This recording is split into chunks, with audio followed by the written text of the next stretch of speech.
Om Swastiastu, selamat malam pemirsa Bali TV dimanapun Anda berada. Kami hadirkan kembali Bisnis Bali News pada kesempatan malam hari ini. Kami akan berbincang tentang topik strategi dan harapan pengusaha di Bali dalam menghadapi pandemi COVID-19. Iya, pemirsa Bali TV, pemerintah telah mengeluarkan stimulus ekonomi yang diterapkan perbankan dan lembaga keuangan lainnya untuk sektor UMKM dan usaha-usaha yang terdampak pandemi COVID-19. Sejumlah pengusaha di Bali sampai menutup usaha lantaran nihilnya pemasukan. Selain perumahan bagi karyawan sebagai solusi alternatif, harapan para pengusaha di Bali dan harapan kita semua tentu pandemi ini segera berlalu. Nah, untuk membahas tentang topik ini, kami sudah terhubung dengan Ketua Badan Pengurus Daerah Himpunan Pengusaha Muda Indonesia atau HIPMI Bali, yaitu Dr. Igustinio Mandarma Putra SPKKK. Ini terkait dengan topik kami. Baik, Om Swastiastu, selamat malam, Dokter. Selamat malam. Iya, ini bukan bicara tentang kesehatan ya dokter, tapi kita bicara tentang kapasitas dokter sebagai Ketua BPD HIPMI Bali. Baik dokter, ini saya panggil dokter aja, ini nggak enak soalnya ya, profesi yang terhormat ini saat ini ya. Baik, ini melihat kondisi saat ini masih dalam suasana yang tidak pasti, memprihatinkan. Bagaimana melihat kondisi perekonomian nih khususnya di Bali sejak wabah COVID-19 mulai meluas dan memberikan dampak segala aspek hidup dan kehidupan masyarakat? Ya, jadi kondisi perekonomian Bali saat ini memang dalam tekanan yang besar sekali. Jadi seperti pariwisata kita tahu bahkan yang paling awal terpukul dan itu adalah sektor utama di Bali kita sendiri. Kita mungkin sudah tahu bagaimana hotel-hotel sudah mulai huniannya sangat rendah sekali dan bahkan sudah merumahkan karyawan. Yang kedua yang saya lihat di kondisi perekonomian saat ini, sektor UMKM yang dulu misalnya di zaman krisis ini memang benar-benar bisa membantu, tapi dengan kita memang antara pisau bermata dua ya, jadi antara kesehatan dengan perekonomian. Kebijakan kita untuk stay at home, untuk diam di rumah, dengan untuk memutus penularan, itu secara tidak langsung benar-benar berimbas sangat besar pada sektor UMKM. Jadi yang menjadi mengeri ke depannya adalah bagaimana kalau kedua sektor ini sudah makin kacau dan akhirnya bisa menjadi pengusaha ini kolaps dan bisa terjadi PHK massal ke depannya. Jadi memang ini kondisi yang kita semua tidak menginginkan. Jadi ini kondisi yang sangat berat bagi pengusaha saat ini. Iya, baik dokter, ini kalau melihat dari apa yang menjadi concern dari HIPMI begitu ya, ini dokter selaku ketua BPD, ini kira-kira langkah atau upaya atau strategi apa yang sudah atau saat ini sedang dan yang akan dilakukan ini khususnya para pelaku usaha yang tergabung dalam BPD HIPMI Bali, ini khususnya dalam mengatasi pandemi COVID-19 ini? Oke. Jadi kita sebagai pengusaha dengan kondisi saat ini kita tidak menyerah begitu saja sih. Jadi kita memang saya kategorikan sih teman-teman ada berbagai usaha yang di Bali. Jadi untuk yang masih bisa membuka usahanya, misalnya kayak restoran dan lain-lain, itu masih kita wajibkan untuk menerapkan standar desinfeksi yang baik, bagaimana social distancing yang baik. Jadi tujuannya untuk meyakinkan pembeli untuk aman berbelanja di tempatnya. Kita juga nggak ingin usaha yang dibuka itu juga menjadi tempat penularan. Itu memang kita harus hindari sekali. Yang kedua, kita memaksimalkan untuk teman-teman itu menjual online. Jadi hal-hal yang biasanya mungkin nggak maksimal dijual online, baik melalui e-commerce maupun lewat Instagram ataupun bahkan sekarang orang bisa mudah berjualan di grup WA masing-masing. Jadi benar-benar saling memanfaatkan networking lah teman-teman yang ada. Kemudian ada juga teman-teman yang punya usaha yang merubah model bisnisnya. Yang ini saya lihat bisa jadi peluang juga. Contoh di Bali yang biasanya mungkin buat kebaya, buat garment, sekarang memproduksinya ke masker kain. Jadi itu saya lihat jadi bisa membantu untuk menggerakkan usahanya. Bahkan ada beberapa teman kita yang misalnya usahanya kemarin memproduksi minuman wine, ini sekarang memproduksi hand sanitizer. Jadi semua putar otak untuk menggerakkan usaha. Bahkan ada beberapa teman yang usaha yang bidang pariwisata ini seperti objek wisata, oleh-oleh yang memang harus tutup. Ada juga yang membanting setir total. Jadi di saat sekarang ini trennya adalah tentang kesehatan, alat kesehatan. Jadi beberapa sudah mulai membanting setir dalam pengadaan alat-alat seperti termometer, rapid test atau APD, masker. Jadi membanting model usahanya karena mereka masih punya SDM, yang masih punya networking. Jadi mau tidak mau harus mengikuti tren pasar apa yang lagi laku sekarang ini.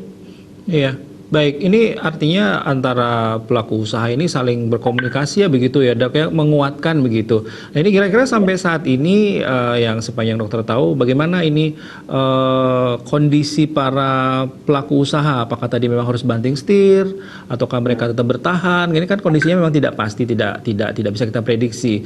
Nah, ini artinya kan sektor UMKM seperti yang dokter sampaikan ini kan sangat menopang perekonomian Bali. Nah, ini apa yang kemudian akan dilakukan ke depannya ini?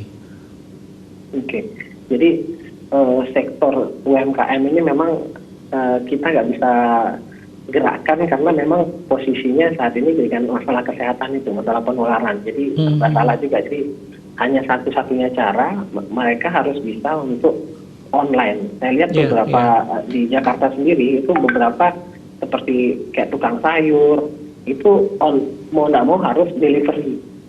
Jadi jangan berpikir online itu seperti harus Instagram dan lain-lain, cukup mungkin punya langganan atau dipromosikan di mana, jadi harus jadi pelayanan antar itu yang dimaksimalkan. Jadi kalau membuka usaha udah nggak bisa, orang nggak mau keluar datang. Kalau untuk bergerak, mau sektor UMKM, mau orangnya gaptek atau enggak, jadi mau nggak mau harus belajar bagaimana memaksimalkan gadget ini untuk membuka layanan delivery. Tidak harus melalui ojek online pun bisa, ataupun bisa mengantar sendiri kalau memang biayanya belum banyak. Jadi saya lihat itu harus diterapkan. Iya, baik. Kemudian apa ini harapan dokter begitu ya, khususnya di lingkup HIPMI ini, artinya untuk bisa berharap kepada Bali ini untuk bisa lebih meningkatkan atau ada pergerakan atau pertumbuhan ekonomi nanti ke depannya yang lebih baik lagi begitu. Di tengah ini memang suasananya masih tidak kondusif begitu, tapi paling tidak ada hal-hal lain yang bisa dilakukan oleh pemerintah maupun masyarakat atau stakeholder lainnya untuk bisa membuat pertumbuhan ekonomi Bali semakin lebih bagus lagi. Ini kira-kira seperti apa, Dok? Ya, jadi harapannya sih semoga wabah ini bisa segera teratasi. Kita harus mengikuti banget bagaimana pemerintah sudah berusaha, bagaimana bidang kesehatan sudah berusaha untuk mengurangi penularan, bagaimana mendeteksi. Ya, kita wajib mensupport hal itu sehingga masalah ini cepat teratasi. Karena realnya sebenarnya kondisi saat ini, kondisi ekonomi sebenarnya tidak dalam kondisi masalah, tapi lebih kepada sektor kesehatan yang berimbas pada kewajiban-kewajiban kita untuk menghentikan secara sengaja perekonomian ini. Jadi kalau masalah kesehatan sudah selesai, saya rasa masalah perekonomian akan menjadi bisa kembali normal. Kemudian yang saya lihat bagaimana kita di Bali ini mungkin sudah sering diwacanakan bahwa kita harus punya sektor lain selain sektor pariwisata. Jadi ini peluang sekali bagaimana isu-isu yang sudah digaungkan itu wajib sudah mulai dilaksanakan ke depan, industri kreatif, pertanian, juga kesehatan. Jadi memang itu sebagai industri yang bisa menopang ataupun bisa terpisah dari pariwisata yang bisa berdiri sendiri. Mungkin demikian harapan ekonomi Bali ke depan. Kemudian kalau kita sih berharap juga kalau bagi pemerintah, karena saat ini pengusaha ini benar-benar muter otak. Ada orang mungkin berpikir pengusaha sih masih punya tabungan, tapi pengusaha itu juga kondisinya tabungan biasanya itu dipakai untuk melanjutkan operasional. Jadi istilahnya memang muter-muter duitnya di operasional di situ. Jadi di saat kayak seperti saat ini dengan pendapatan yang berkurang, sedangkan yang tidak bisa dihentikan seperti masalah kredit, cicilan, masalah sewa tempat, nah itu yang berat sekali. Jadi kita berharap sekali ini pemerintah dari Presiden sudah mengasih arahan tentang POJK, relaksasi kredit. Nah kita ingin mendorong sekali juga bagaimana pemerintah, mungkin pemerintah daerah juga bisa membantu. Kami sudah mencoba berkomunikasi dengan lembaga keuangan di Bali, tapi memang ujung-ujungnya memang masih diserahkan kepada sistem dari masing-masing bank itu sendiri. Nah, jadi sedangkan bank itu sendiri punya kewajiban kebijakan yang beda-beda. Mereka masih menilai yang mana terdampak langsung, mana yang terdampak tidak langsung. Sedangkan kalau kita lihat, kalau sudah kondisi seperti ini, pandemi ini sudah efeknya ke semua bidang. Jadi tidak ada lagi orang yang sengaja pura-pura menurun omsetnya untuk mendapat keringanan kredit. Jadi saya harap itu bisa disupport. Kemudian kita berharap sekali juga bagaimana pemerintah bisa membantu mungkin melalui perbankan untuk memberikan semacam kredit lunak, karena untuk bertahan, teman-teman yang di pengusaha yang usaha di kecil yang nggak punya cash yang banyak, jadi mereka mungkin bisa bertahan di bulan Maret masih bisa bernapas. Jadi kalau bulan April ini sudah megap-megap. Jadi kalau mundur sampai Mei Juni ini sudah kelepek-kelepek lah, nggak bisa bergerak apalagi. Jadi yang kita takutkan kalau memang bisa ada kredit atau bagaimana mekanismenya untuk memberikan cash flow-nya pengusaha itu bisa berjalan. Karena biar bisa menggerakkan usaha, merembas ke karyawan dan membayar sewa dan lain-lain. Yang satu mungkin ya begitu sih. Yang satu saya mungkin berharap sih pemerintah juga lebih aktif untuk dinas koperasi dan UMKM untuk bagaimana melatih, walaupun secara online, melatih pedagang-pedagang kecil itu untuk terajal berjualan secara online. Kalau mereka tidak dikasih inspirasi, mereka cenderung ya diem saja dan pasrah. Jadi mungkin itu yang perlu digerakkan dari pemerintah. Iya, baik. Itu tadi juga sebetulnya saran juga nih kepada pemerintah daerah, begitu ya dok ya. Nah ini pertanyaan terakhir, ini bagaimana HIPMI tadi sebenarnya belum terjawab. Bagaimana HIPMI memberikan dukungan atau saling menguatkan antara pelaku usaha lain? Karena ini kan memang harus ada pergerakan, ada geliat ekonomi. Artinya ini yang akhirnya bisa mendukung atau istilahnya bisa membuat pergerakan perekonomian Bali akan lebih baik lagi. Ini sekaligus terakhir, dokter, apa yang kira-kira masih akan dilakukan HIPMI ke depan? Bagaimana juga nanti bersinergi dengan pemerintah daerah? Silakan. Ya, jadi kalau dari HIPMI, kita di HIPMI Bali dari 9 kabupaten kota kita selalu berkomunikasi.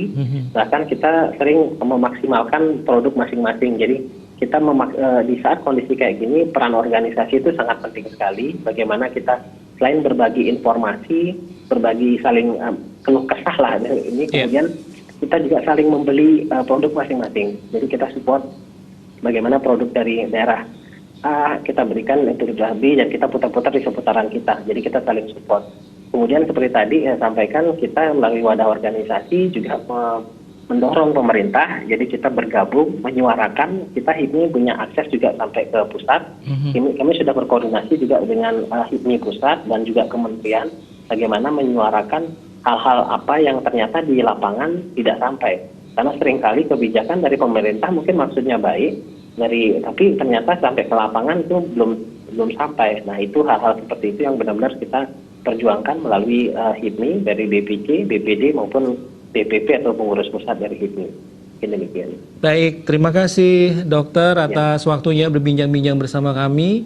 Artinya tetap semangat begitu ya untuk para pelaku usaha yang tergabung dalam HIPMI Bali. Baik pemirsa, demikianlah perbincangan kami bersama Dr. Igusti Nyoman Dharma Putra SPKKK. Semoga tetap sehat selalu ya dok ya. Ini selaku Ketua Badan Pengurus Daerah Himpunan Pengusaha Muda Indonesia HIPMI Bali. Demikianlah Bisnis Bali News sudah saya hadirkan untuk Anda semua. Terima kasih atas perhatian Anda.